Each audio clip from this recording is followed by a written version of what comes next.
So shall we just dive in? Shall we get stuck Dive in. into it? I'm excited to Yes. speak with you because, Oz, you have one of the most unique careers on the planet. I mean, how do you explain what you actually do to someone who's never heard of the term mentalist before? A mentalist is similar to a magician, but it's a magician of the mind. So, whereas magic tricks rely on trying to fool the eyes, where you use sleight of hand, illusions, all different principles so that you don't see how somebody did the trick. Hmm. Mine is a little bit different because the trick happens mostly in your mind. It doesn't involve me making things appear, disappear, or change color. It feels as if I am reading your mind or influencing your thoughts.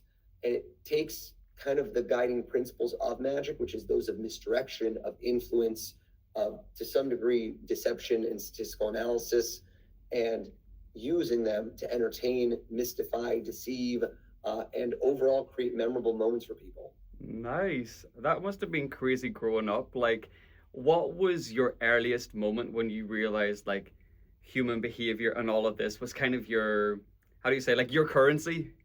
Right. Well, I started doing this as a teenager. Uh-huh. So, I mean, maybe there were some elements of it that as a kid I would have liked. I like being the center of attention. I always enjoyed kind of either making people laugh. And to this day, I would say that even more than making people feel amazed, I love watching people laugh. I wish I could be a comedian. I think that would probably be a better job for me, but this has worked out well. And I get to make people laugh while doing what I do. But I think there's something about people that are entertainers that I've seen so far where they're hooked on the drug of watching other people's reactions. And that's really it, right? I can't perform without an audience.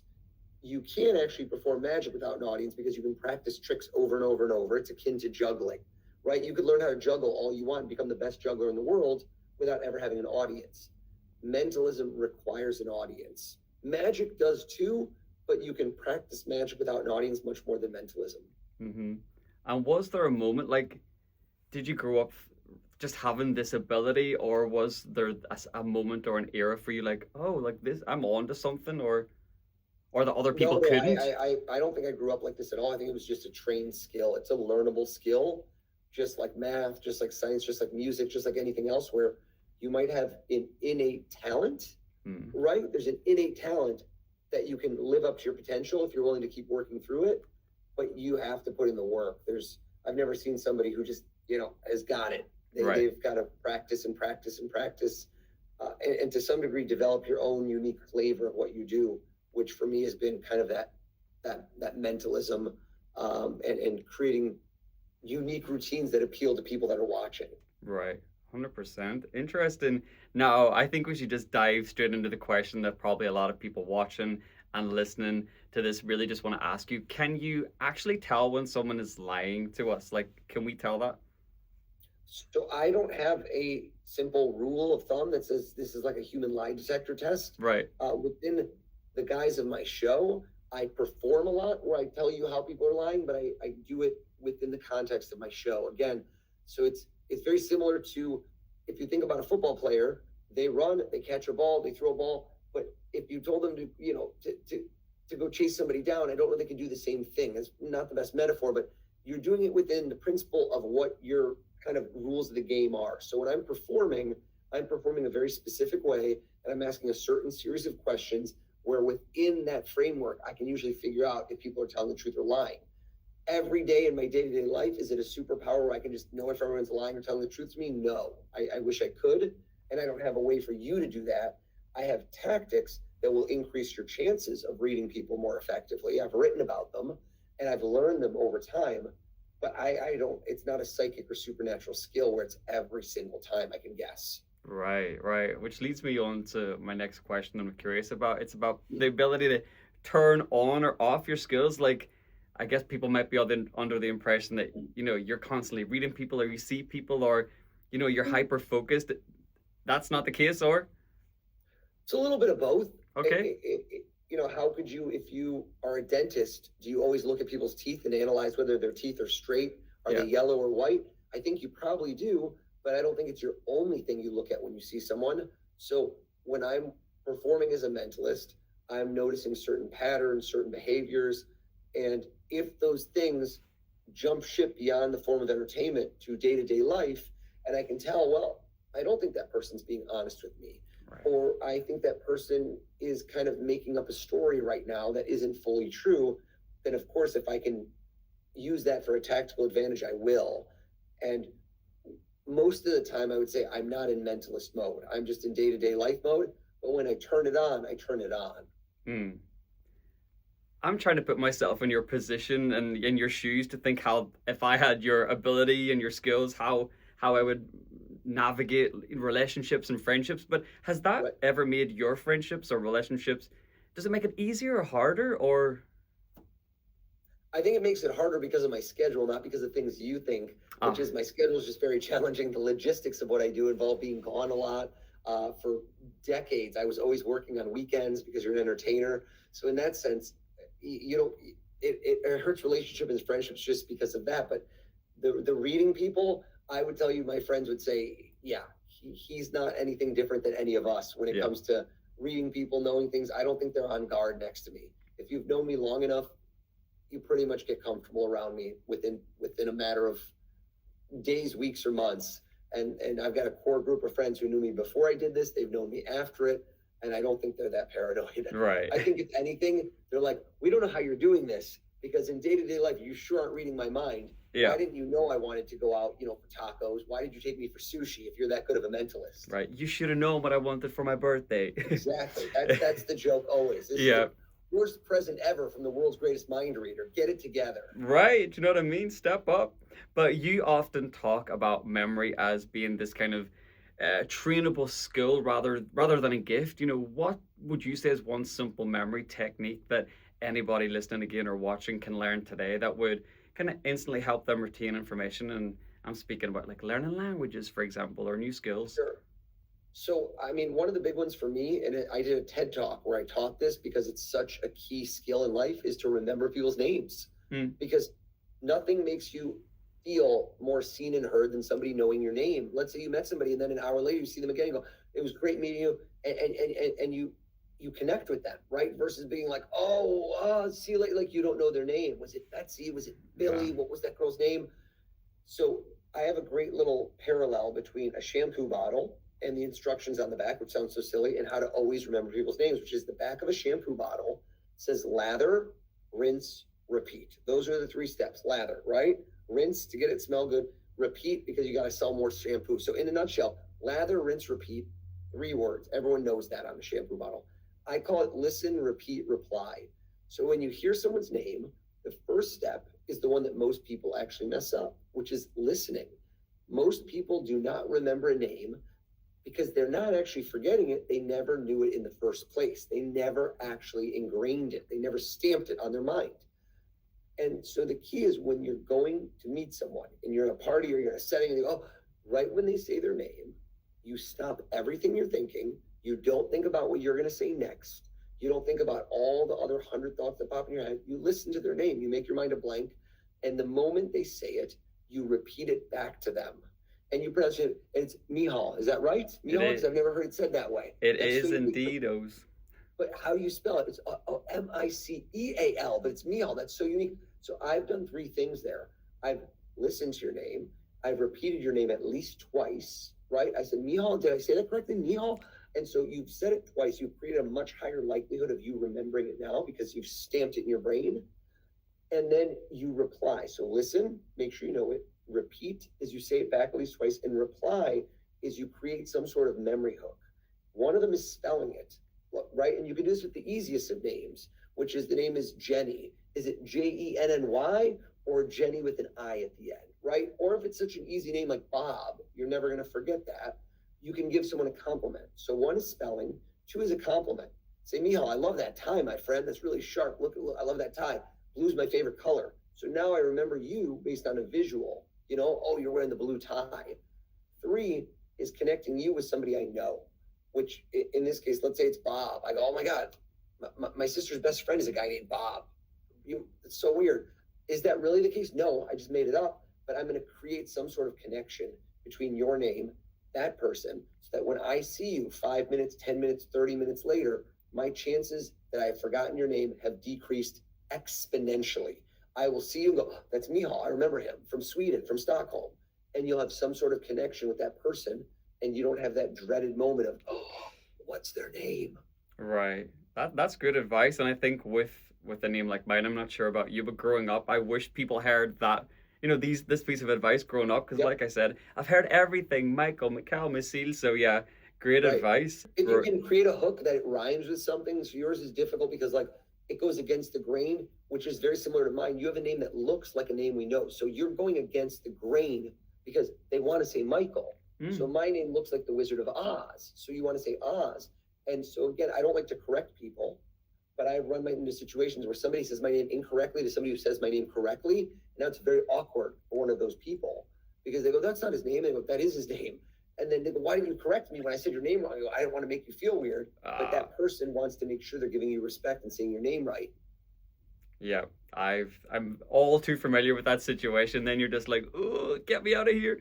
So yeah, I understand, but great Yours tips. sounds like there's a company called U-Haul in the States, which is trucks that take you somewhere. So you rent a U-Haul, and yours sounds like Me-Haul. So that's the U-Haul, but this is Me-Haul. Yeah, I don't know if I hope I'm saying it right, but that's in my mind. I'm going to remember it that way in my mind. I'll never forget it because those trucks are U-Haul, but I started a company called Me-Haul. So that's the me. most absurd it can be, the better. 100%. 100%.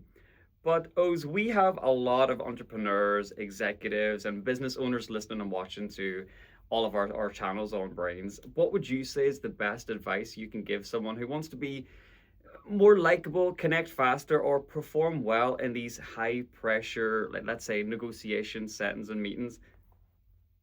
I mean, I can tell you my recipe for success, which is when I started as a teenager, I started working in a restaurant as a close-up magician.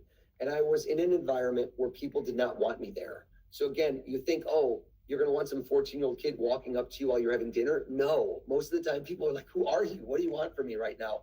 And there is a lot of rejection. And I think that for a lot of entrepreneurs, life is filled with rejection. And it's not about how do you do in life, it's how do you deal with rejection. Because I don't care if you're Bill Gates, Richard Branson, Elon Musk, it's how you navigated rejection that got you to where you are, not how you dealt with success. One is even more important than the other. Success, everyone knows how to deal with. Success is easy. I think that if you can find a way to overcome the fear of rejection, that is a tremendous leg up, and that takes time. And for me, what I found at a young age was I created a separation in my mind between when I would internalize rejection and how I created almost an agent. If you are a movie star and you have an agent, they do the negotiations for your contracts, which allows you to have this great dynamic of good cop, bad cop. Good cop is like, "Oh, I want to work with you. Oh my God, we're so excited for this deal." The bad cop, your agent, gets to say, "Well, I need a raise, I need this, I need rights, I need 1% right." All the conversations you don't want to have. And then somebody says, "We're not giving you that." And rather than you internalize that rejection, your agent gets to. But 99.999% of us don't have agents in our life. So we have to create a fake agent. And I did this at age 14, where when I walked up to a table and they would reject me and say, "Get out of here, kid," or like, "I don't want to see any magic tricks." Rather than me be hurt and carry that anger to the next table, which I realized was hurting my ability to do my job, I started to deflect the responsibility. I would say to myself, they don't actually know me. They just know this guy owes the magician who is doing card tricks. I'm not that guy. So I was able to not take that hurt in because that hurt weighs on you. We all know what it's like when you get rejection. It hurts you. And I also started to create excuses for them. I'd say, their kid might have been sick at home. They had a hard day at work. This isn't on me. They had a bad day. I don't mind at all. Boom, I go to the next table and I'm fresh. I created this kind of split personality that I know to some people will sound silly. And you'll be like, "Well, how does that really work?" Literally, try today. It's all your internal dialogue of have something that didn't go right. And instead of you blaming yourself and taking it negatively, create some sort of other reason. I'm not saying to make excuses, but to assign the blame elsewhere in a way that's constructive.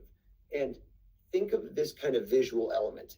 If you had a bowl of water right now, and I went and got salt, and I poured salt in the water, when I stop pouring salt, scoop it in your mouth, it's salt water. There's nothing you can do, Mihal. That's salt water now. It's ruined. But if I could put a little piece of plexiglass in the middle, and I could pour the salt only on one side, Feel it as salty as you want. This other side stays fresh. You need to find a way to do that with your psyche, because that is a superpower. The people that can stomach rejection and move on and keep going, because it's a numbers game in life. If you're a business owner, if you're right now trying to find a new job or do a side hustle or anything, it's a numbers game. You will need to have X amount of failures before you get your first success. That's the same as when I went to tables. I had to hand out 60 business cards before one person called me for a birthday party. So rather than take the 59 no's and have them hurt, every no is me getting one closer to a yes. Think of it that way.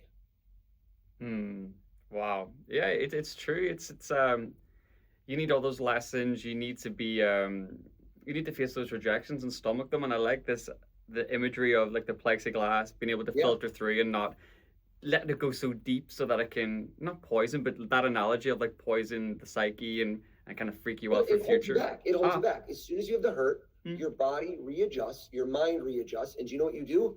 You say to yourself, I need to do whatever it takes to not feel that feeling again. Right. And so now you're not realizing it, but you're creating a mindset that changes your future actions, and you will no longer shoot for success. You will try to avoid failure, and you will try to avoid that negative feeling you felt when you failed. And so it sounds very new agey, and people are like, oh, that sounds, I'm being dead serious. This mindset helps to achieve success because it sets your mind up to take the next steps towards success, as opposed to just trying to avoid failure. And on that topic of like the mindset and the psychological cues, is there one cue or habit that can instantly change, or that you feel has worked, can change how people respond to you when the stakes can be super high? Yeah, you want to be different than everyone else. You want to take people out of autopilot. Think about what that means. Plane gets up, you take off, and then once it gets up in the sky, the pilot puts autopilot on and relaxes. Right. That's what most people live in 98% of the day, autopilot. And when they meet you, you shake their hand, you say, hi, nice to meet you. I'm this person. What do you do for a living? Oh, what do you do? Where are you from? Oh, good. You're asking them the same 10 questions that 98% of people ask them when they meet them too. You today want to become the 2% of people who ask them something different, who've taken the time to think, have done their research, walk up and you say something that takes and shakes them. Who is this person? I've never thought of that before. Those are the best words you can ever hear. I've never thought of that before, because now their brain is processing differently. They're not editing you out.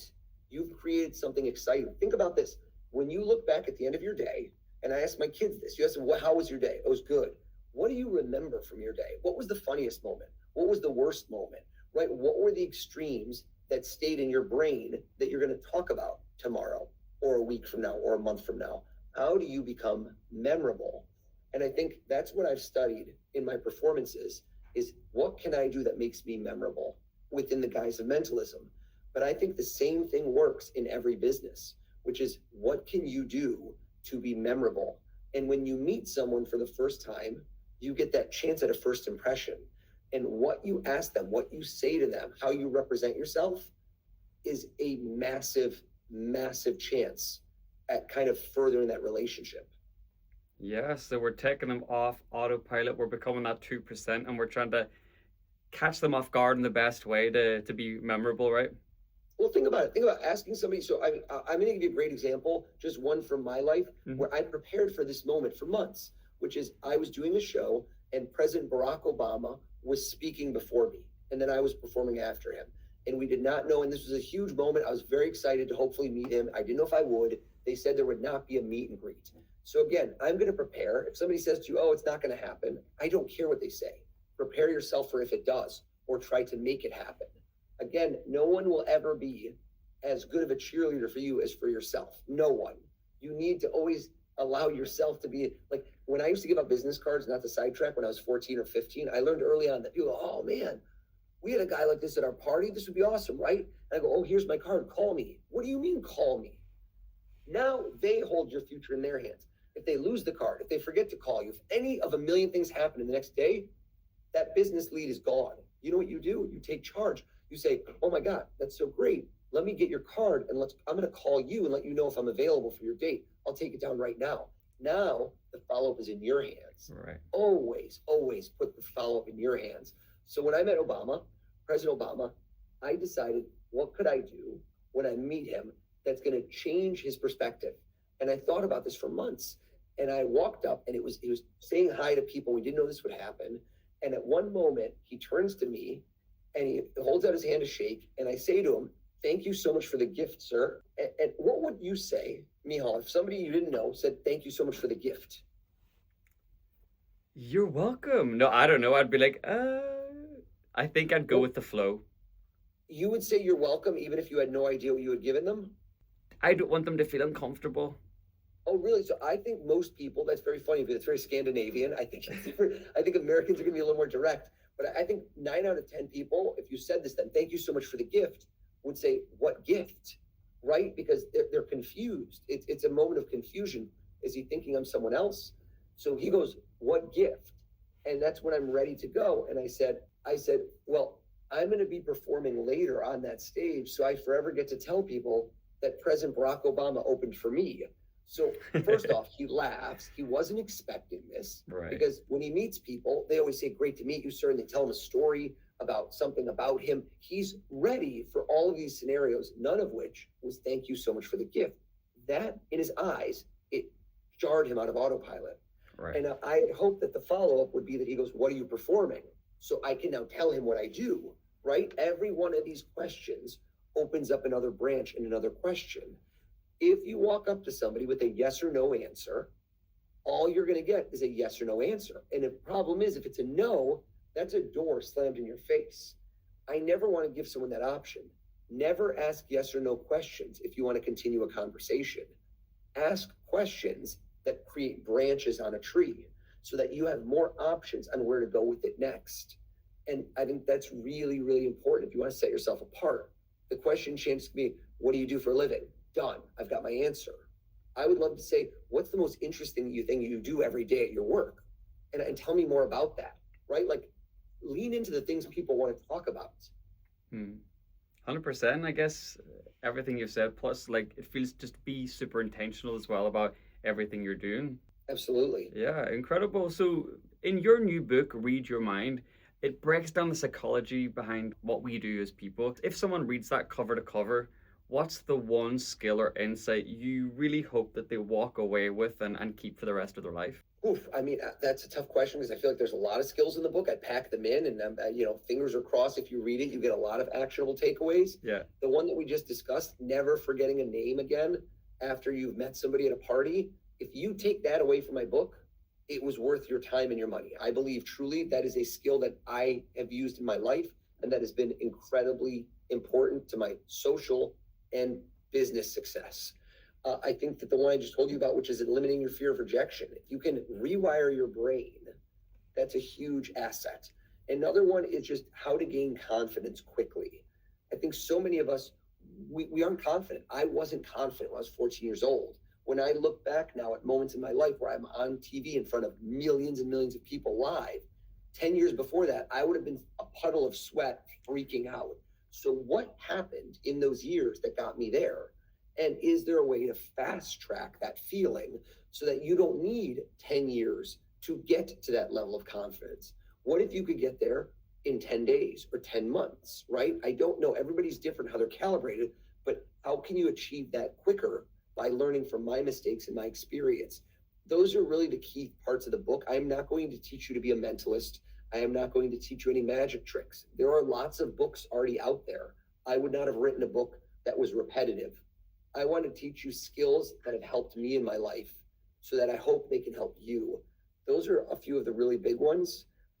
One of the biggest, I call it channel your inner mentalist, is start analyzing when you meet people, what are they thinking about? So much of the time we only get in our own heads, but pardon the pun, my whole job is getting inside other people's heads to entertain. I want you to get inside other people's heads to know what they're thinking about you and how you can relate to them better. And another great example is when I would approach you as a restaurant magician, I started learning what people thought about the minute I walk up to them. Within a second, what do they think? And I knew they were concerned, do I even work there? Who am I? Am I any good? Oh my God, he's doing magic tricks. Do I need money to tip him? Oh, I don't have any money. Right now I'm uncomfortable. All of those things that happen in their brain within moments of meeting you are things that you should be aware of, understand, and know how to diffuse that tension, how to win them over. And if you're a teacher, that applies. If you're someone like you interviewing somebody, that applies. If you are any profession or a student, it applies, right? Today's day and age, the currency is the attention of economy, or the economy of the attention economy, right? Keeping people's eyeballs on you has become the currency of our life. How do you capture their attention? And I think that's a skill that you learn of, and it's kind of applying a mentalist mentality of what are people thinking right now? Mm-hmm. And growing up, I feel I'm going to sidetrack here. Growing up, I always heard, don't care what other people think. You know, if you know who you are, then it's all good. But I'm hearing that, or maybe I'd love to hear your take. Like, so we should care what other people think, but to your advantage, or how would you walk me through that? So I'm not telling you to be fake or to be a chameleon and change who you are to adapt to others, because if you do that, you're going to be changing at every moment. But understand that no one achieves success in a vacuum.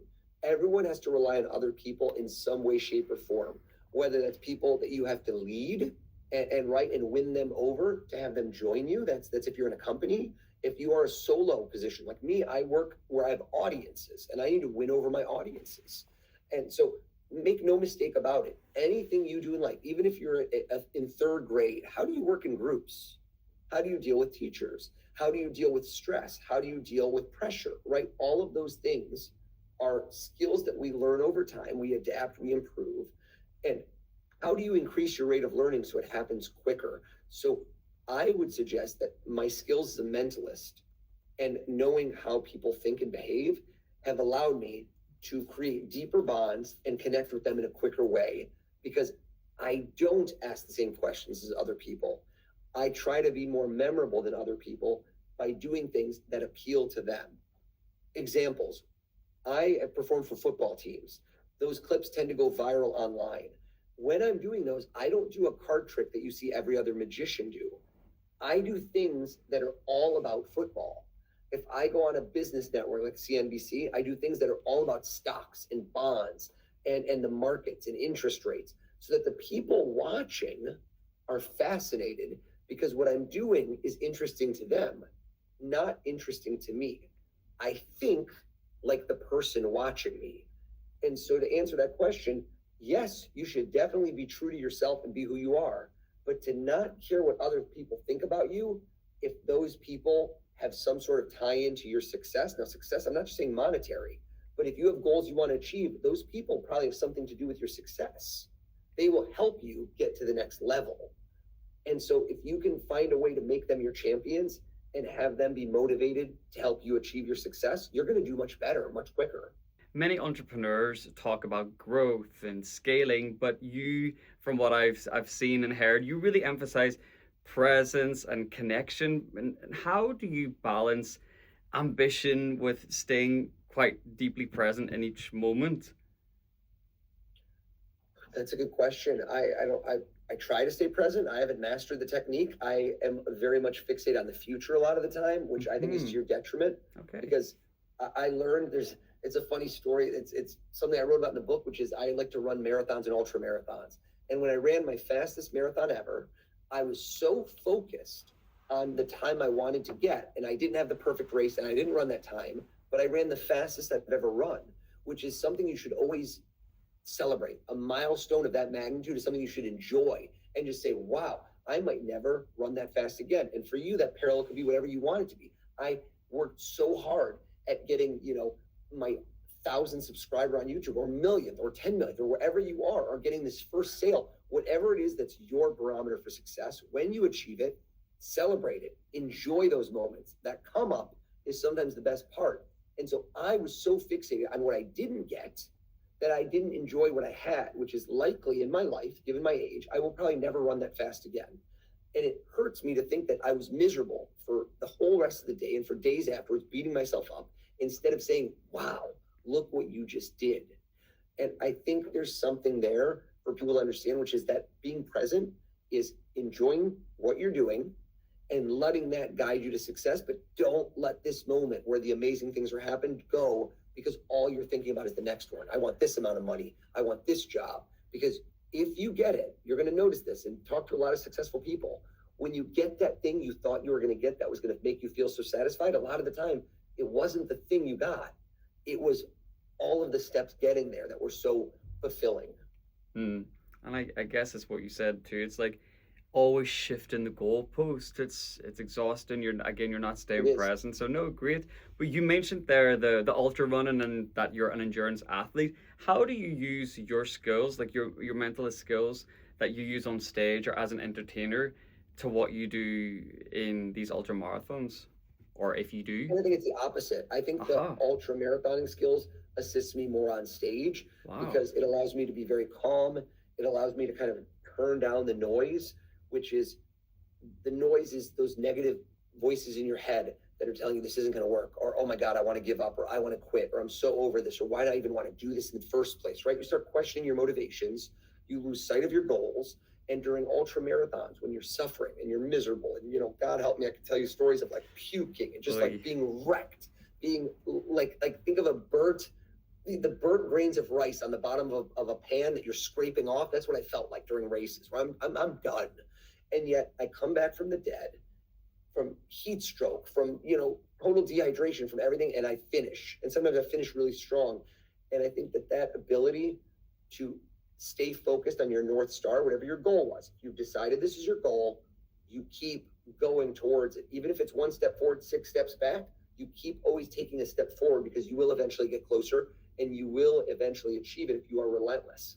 And that same focus in the running, when I move to my career, allows me to also stay focused and to, when things go wrong, which trust me, it wasn't like an overnight success, I'm relentless. Once I have a goal, I'm going to do everything in my power to get there and achieve it. And you've come from a corporate background, then you've come into the entertainment industry, and I guess the transition from that, let's say, corporate stability to a career built around performance and entertainment, I can imagine that also might have had blind spots that you had to work on. Did you misestimate anything in that process? And if you did, what would you Oh maybe my do God. different this time? Yeah, I mean, it was very, very challenging at first. Mm, There's no playbook for success. So in right. corporate America, I think it's a little more defined. You go to college, you get good grades, you go to interviews, you write a CV or resume, you turn it in, you get an internship, you get a job, right? It's a very linear set of steps. The same way becoming a doctor has a series of steps. Tell me how to become a movie star. Is there a book that says how to do it? I'll read the book. I want to be Brad Pitt. Yeah. There is no book. So what you have to do is you have to carve your own lane for success. And every person has a different way they've done it. And so many people want it that it's one of those challenging things to do because it's not your average career. So for me, given that it is showbiz, I had to figure out what's my lane. And for everyone who's trying to figure this out right now, who's saying to themselves, man, what do I want to do with my life? And I've been there. I didn't know. I didn't say I'm going to be a mentalist when I was 13 years old. I had no idea. I didn't even know I was going to do this when I was 21. It kept happening and evolving. But if you can find a passion that you love to do right away, that's a huge leg up in life because now it doesn't feel like work. It feels like fun. But that's hard to find. The next thing is sometimes you're not going to find the passion. So find something that you're either better at than everyone else around you, or that you can do differently than everyone else around you. Or if you get lucky, both of those together. Be better and different. And then lean into both of those things and learn, who are you selling to? And that doesn't just mean money. I told you before, a third grade teacher is selling attention to their students. Why should they listen to me instead of playing games or daydreaming, right? You need to make it interesting. You need to make it different. That same question you ask when you meet someone has to define your lane of success. For me with mentalism, I started learning that I'm not going to create tricks that are about me. I'm going to create things that appeal to the person watching, and I'm going to hyper focus on my end consumer. And if that's a football fan, if that's somebody who's watching this, who's watching a cooking show, watching a show about Valentine's Day, and what does my partner really want? I'm going to try to make the content interesting to them. Hmm. Okay, you spoke there about mindset, and we have one question that we always ask people at the end of all of our interviews. Now, you can take a little minute or so to think about it, but the question is, what mindset do you credit most for your success? Persistence, 100%. It's The ability to continue and continue and continue. And it's exactly what the ultra marathoning and the marathoning is. So when you ask me, how does it work? It's the fact that I will continue even when my mind says don't. I will continue even when my body says I don't want to. So once you start to define what you want, and everyone is different. Again, that's really important because my measure of success might not be yours. Your measure of success might be one that's a much different work-life balance. And maybe you want more time to be with your kids or to go fishing. And you have certain levels of this is where I want life to be. And once you define it, that's an amazing thing. That's half the battle, is knowing what will make you happy and feel fulfilled. And then start taking the quantifiable steps to get there. And keyword, quantifiable. So often we don't define what we want in a way where we can go step 1, step 2, step 3. We just want to be at step 10, but we never built the steps in between. We go, I want to have a job and I want to be rich. What does that mean? I don't know what that is. There's a lot of big missing holes in that question. I want to get married and have kids. Great. Well, how are you going to meet that person? Where is it going to be? What have you been doing so far? Has it been working or not working? Let's learn from what's worked and not worked. So I think persistence is the key. I was not an overnight success, and there's little steps along the way that kept helping me get me to the next step. And even when they didn't work, I did not give up. And I think that is what I've learned from people that I've met that are very successful, is that they don't give up easily. Okay, wow. Oz, thank you for that chat. It was incredible to speak with you, super inspiring. And I'm going to go back and listen to all that and take notes. That was incredible. Thank you so much for your time. I appreciate it, Michal. I will see you in Stockholm. See you in Stockholm.